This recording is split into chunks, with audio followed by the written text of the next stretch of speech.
Pinaigting ng Cebu Police Provincial Office ang kanilang preparasyon at koordinasyon upang matiyak ang kaligtasan ng mga mamamayan sa gitna ng banta ng masamang panahon. Narito ang ulat mula kay Patrolwoman Judith Nicanor. Naka-full alert status na ang buong puwersa ng Cebu Police Provincial Office bilang paghahanda sa posibleng epekto ng papalapit na bagyong Uwan.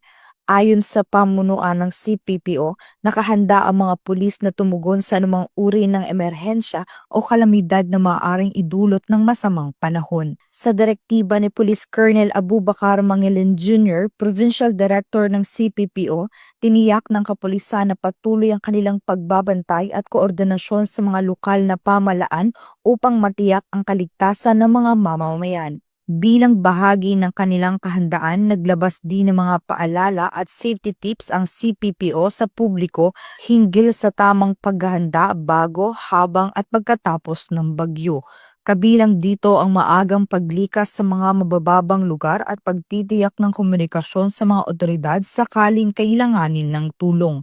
Tiniyak ng CPPO na mananatiling visible at handa ang mga kapulisan sa buong lalawigan ng Cebu upang magbigay ng agarang tulong, panatilihin ng kaayusan at masiguro ang kaligtasan ng bawat residente habang nananalasa ang bagyong Uwan. Mula dito sa Central Visayas, sa Konyong Police News Network Correspondent Patrolwoman Judith Nicanor, alagad ng batas, tagataguyod ng Balitang Pulis.